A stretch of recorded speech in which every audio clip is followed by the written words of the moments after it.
ये कहानी में मैंने एक भाभी की मदद की तो उनके घर आना जाना हो गया। एक बार मुझे उनके घर रुकना पड़ा। सुबह भाभी मुझे जगाने आई तो मेरे प्रिय पाठकों, मेरा नाम प्रणव है। मेरी उम्र 25 साल है और मैं अहमदाबाद, गुजरात में एक प्राइवेट कंपनी में इंजीनियर के तौर पर कार्यरत हूं। दोस्तों, मेरी ये कहानी बिल्कुल सच्ची है और मेरी अपनी कहानी है। हां, गोपनीयता के लिए सही नाम नहीं बता पाऊंगा क्योंकि प्राइवेसी को मैं सबसे ज्यादा महत्व देता हूं। ये कहानी 2 साल पहले की है, जब मैं जॉब करने के लिए अहमदाबाद आया था। अपने बारे में बता दूं, मैं एक सामान्य परिवार से हूं। मेरी पढ़ाई मेरे गांव में हुई। कॉलेज के फाइनल ईयर में था, तभी कोरोना की वजह से परीक्षा लेट हुई। जैसे ही लॉकडाउन खुला, मैंने जॉब ढूंढना शुरू कर दिया। अहमदाबाद में एक अच्छी कंपनी में जॉब मिल गई। अब जॉब के लिए अहमदाबाद शिफ्ट होना था, तो मैंने कंपनी से 2 किलोमीटर दूर एक बॉयज हॉस्टल में जगह ले ली। लेकिन हॉस्टल में ज्यादातर कॉलेज स्टूडेंट्स थे, तो मेरा टाइम सेट नहीं हो पा रहा था। हर रोज सुबह भाग दौड़ लगी रहती थी। फिर भी 1 महीने का रेंट दे दिया था, तो 1 महीना तो निकालना ही था। इस दौरान मैंने अगले महीने के लिए रूम ढूंढना शुरू कर दिया। पर अब दिक्कत यह थी कि अहमदाबाद में बैचलर को कोई रेसिडेंशियल एरिया में रूम नहीं देता और मुझे अकेले रहना था। शेयरिंग रूम मुझे नहीं चाहिए था। काफी ढूंढने के बाद एक छोटा रूम और किचन मिल गया। उस एरिया में ज्यादातर लोग रेंट पर रहने वाले थे। मेरा रूम ऊपर के फ्लोर पर था। नीचे कॉलेज स्टूडेंट्स थे, लेकिन मेरा उनसे कोई लेना देना नहीं था। बातें भी बहुत कम होती थी। धीरे धीरे मेरा रूटीन सेट होने लगा। रोज सुबह काम पर जाओ, दोपहर का खाना तो कंपनी में मिल जाता था, शाम का खाना खुद बनाना पड़ता था। जिंदगी अच्छी चल रही थी। अब जिंदगी में कुछ कमी थी, तो वो थी लड़की की। नीचे कॉलेज वालों की भी गर्लफ्रेंड थी, मेरी ही नहीं थी। तो मुझे लगा कि मुझे भी गर्लफ्रेंड बनानी चाहिए।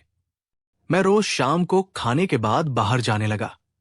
मेरे घर से 10 मिनट की दूरी पर एक जगह थी, जहां खाना और फास्ट फूड बहुत अच्छा मिलता था।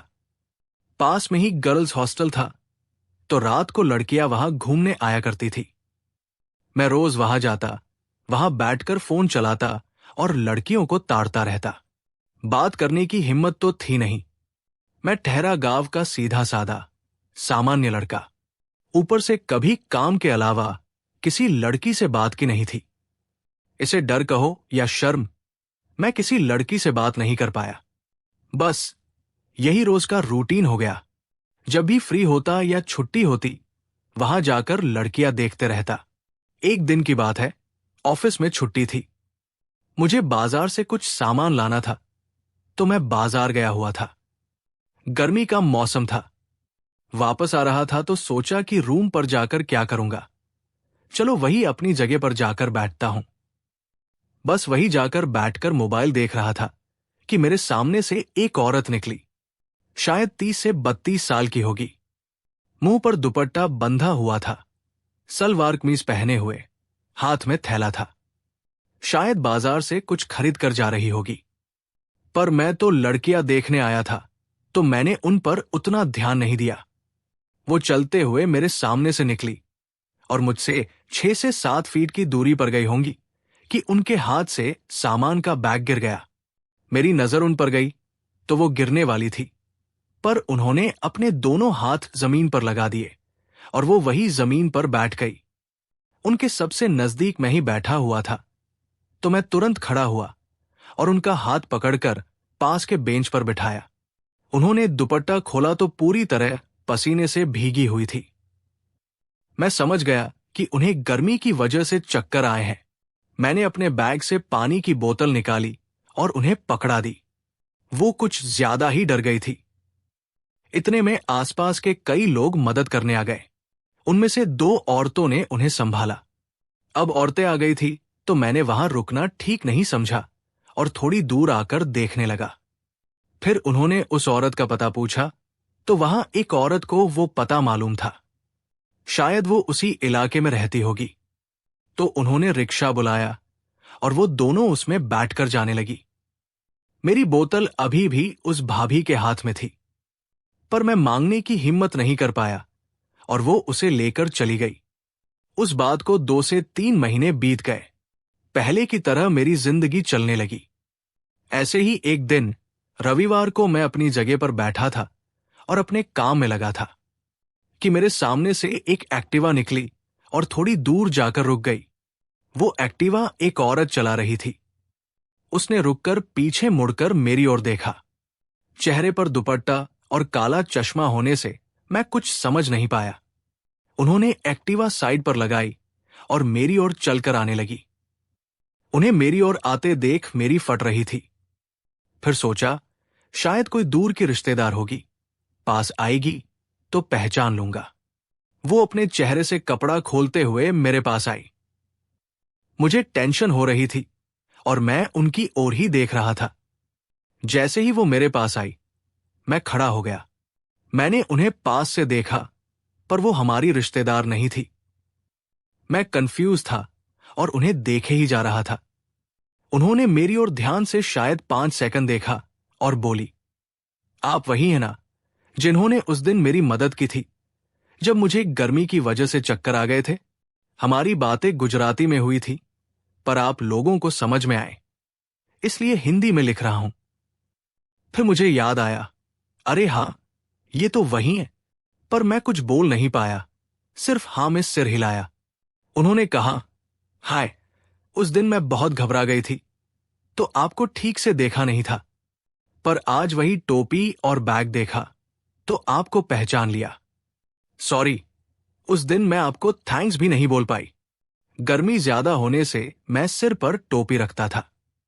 मैं बोला, कोई बात नहीं जी, उस दिन मेरी जगह कोई और होता, वो भी यही करता। ये तो मैं खुशकिस्मत हूं कि मुझे आपकी मदद करने का मौका मिला।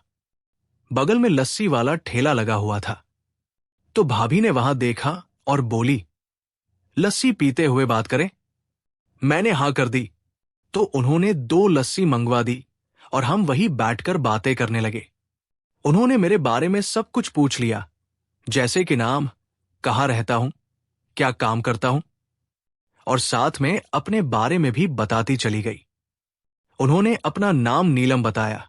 वो थोड़ा ज्यादा बोलती थी, मुझे ऐसा लगा, लेकिन बातें अच्छी करती थी। वो अब अच्छे से खुल गई थी। वो बातें करती जा रही थी, मैं सुनता जा रहा था और बीच बीच में उनके सवालों का जवाब देता रहता था। बातें कुछ 15 मिनट चली। फिर अचानक वो बोली, उस दिन गलती से आपकी बोतल मेरे पास आ गई थी। आप ऐसा क्यों नहीं करते कि मेरे घर चले? आप बोतल भी ले लेना, और मेरे पति भी आपसे मिलना चाहते हैं तो वो भी मिल लेंगे। अब मैं ठहरा शर्मीला, ऊपर से उनके साथ उनकी एक्टिवा पर, तो मैंने मना कर दिया, अभी मुझे थोड़ा काम है, आप एड्रेस दे दीजिए, मैं फिर कभी आ जाऊंगा। उन्होंने मुझे एड्रेस दे दिया और बोली, याद करके जरूर आना। मैंने हां में सिर हिलाया। मैंने एड्रेस देखा तो वो मेरे घर से 5 मिनट की पैदल दूरी पर था। खैर, मुझे जाना तो था नहीं। फिर 2 हफ्तों बाद संडे को मुझे बाहर जाकर खाने की इच्छा हुई, तो मैं ऐसे ही निकल पड़ा। मैं जा रहा था कि पीछे से मुझे मेरे नाम से पुकारा। मैंने देखा तो कोई भाई बाइक पर बैठे थे। उन्होंने मुझे अपने पास बुलाया। मैंने सोचा कि इनको मैं जानता नहीं, तो ये मुझे कैसे जानते हैं? खैर, चलकर देखते हैं। मैं पास गया तो पीछे वही नीलम भाभी बैठी थी। भैया बोले, हाय, मैं सागर, आपसे कब से मिलने की इच्छा थी, थैंक्स भी कहना था। मैं बोला, अरे कोई बात नहीं जी। फिर थोड़ी देर ऐसे ही बात हुई, एक दूसरे की जान पहचान हुई। फिर भैया बोले, कहीं काम से जा रहे थे? मैं बोला, नहीं, काम तो नहीं, पर आज कुछ अलग खाने का मन हो रहा था, तो बाहर खाने जा रहा हूं। तो भाभी बोली, चलो हमारे घर, वहां खा लेना और हमारा घर भी देख लेना। भैया ने बोला, हाँ चलो, हमारा घर सामने ही है। अब मेरे पास कोई ऑप्शन नहीं था। भाभी भैया से बोली, आप बाइक लेकर जाओ, मैं प्रणव को लेकर पैदल आती हूं। घर सामने ही था, तो भैया मान गए। 2 मिनट चलने पर हम उनके घर पहुंच गए। उनका घर अपार्टमेंट में तीसरे माले पर था। 3 BHK घर, बहुत अच्छे से संभाला हुआ था। उनके घर में उन दोनों के अलावा उनका बेटा था, रोहन। वो शायद 10 साल का होगा।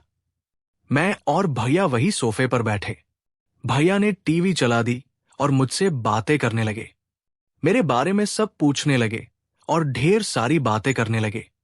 भैया का स्वभाव बहुत अच्छा था। थोड़ी देर में भाभी किचन से हम सब के लिए कोल्ड ड्रिंक लेकर आई। हमने कोल्ड ड्रिंक पी और फिर भाभी किचन में खाना बनाने चली गई। रोहन भी मुझसे अब घुल मिल गया था, तो वो भी मेरे साथ खेलने लगा था। बीच बीच में भैया से मेरी बातें होती रहती थी। भाभी किचन से हमारी बातें सुन रही थी। लगभग आधे घंटे में खाना तैयार हो गया। भाभी ने खाना लगा दिया और हमें खाने के लिए आवाज दी। हम सब खाना खाने बैठ गए। खाना खाते वक्त बातें चलती रहीं।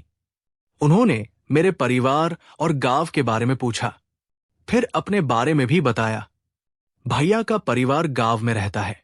भैया बड़ी कंपनी में सेल्स में अच्छी पोजीशन पर है, तो उन्होंने यहीं पर घर ले लिया।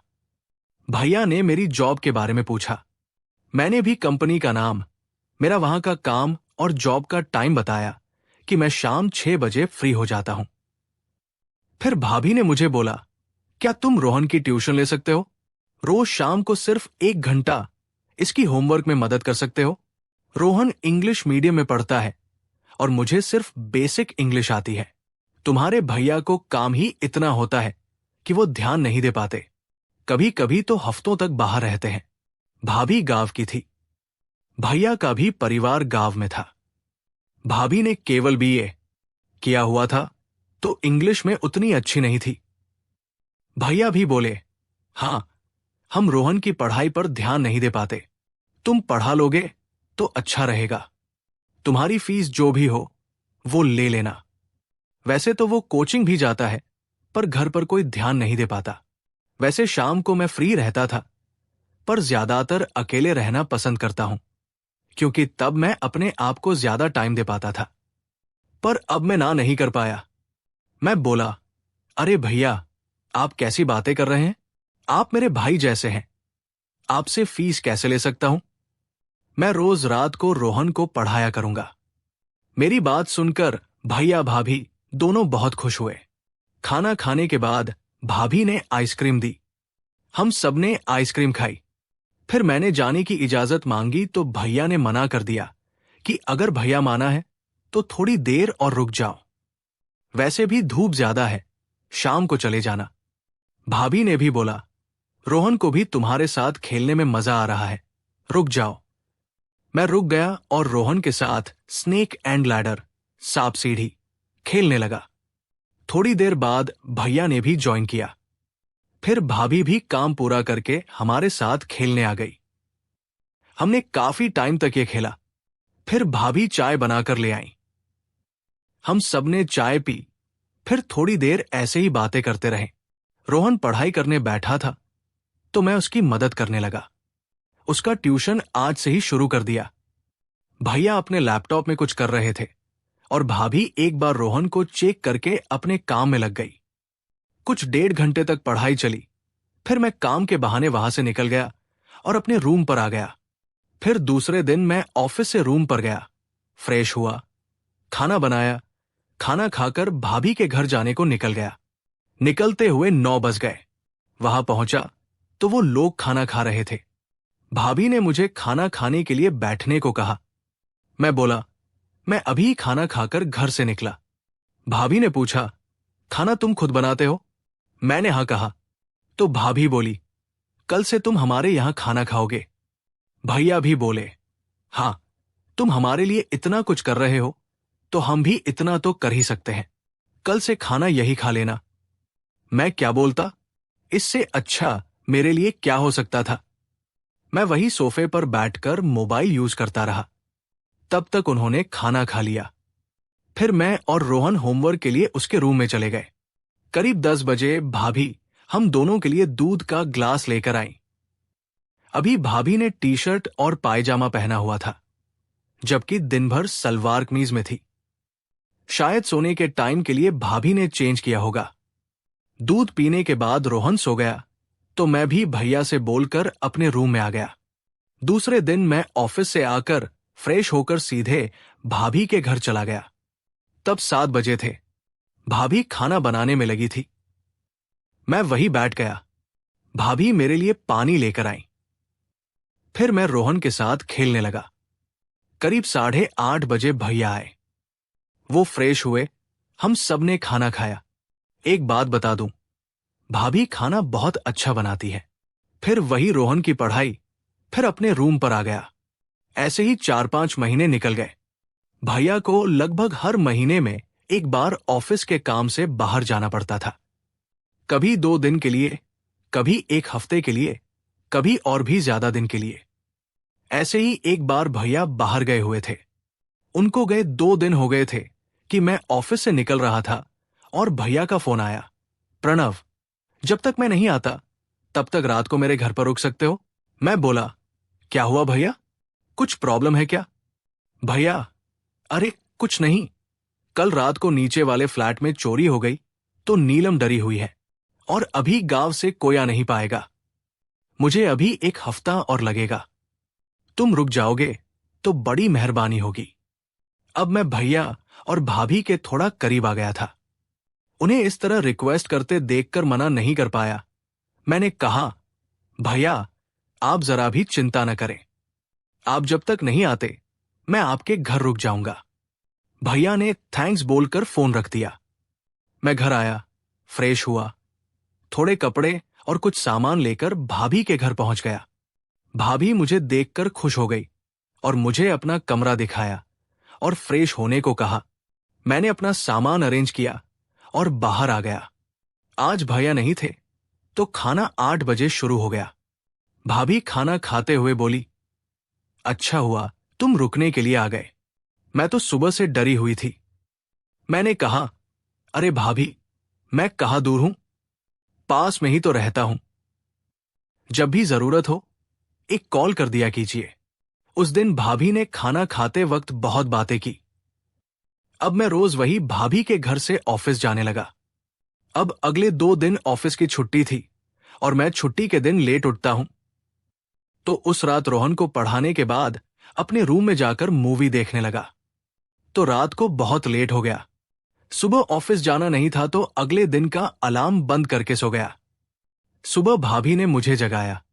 मेरी आंख खुली तो भाभी मेरे रूम से बाहर निकल रही थी। वो बिना मेरी तरफ देखे बोली, चाय नाश्ता तैयार है, फ्रेश होकर आ जाओ। मेरी नींद खुली। मैं बेड पर बैठ गया। अब मुझे लगा कि शायद भाभी ने ये देख लिया होगा, इसलिए मेरी ओर देखे बिना चली गई। अब मेरी पूरी तरह से फट रही थी। मैं उठा, फ्रेश हुआ, पर अब बाहर जाने की हिम्मत नहीं थी। थोड़ी देर वही बेड पर बैठा रहा कि भाभी ने नाश्ता करने के लिए आवाज दी। अब क्या करता? डरते हुए बाहर निकला और टेबल पर जाकर बैठ गया। भाभी नाश्ता लगा रही थी। वो बिना मेरी तरफ देखे अपना काम करते हुए बोली, कब से इंतजार कर रही हूं। मैंने सिर्फ सॉरी बोला। भाभी, ठीक है, अब नाश्ता कर ले। मैंने हां में सिर हिलाया। रोहन स्कूल चला गया था। भाभी मुझसे बातें किए जा रही थी, पर एक बार भी उन्होंने मेरी आंखों में या मेरे चेहरे की ओर नहीं देखा। शायद वो नॉर्मल होने की कोशिश कर रही थी, पर नजरें नहीं मिला पा रही थी। पर मेरी तो आवाज ही नहीं निकल रही थी, पूरी तरह फटी पड़ी थी। वो दिन ऐसा ही बीतता चला गया। भाभी बातें करती, मैं हां या ना में जवाब देता। कहानी जारी रहेगी।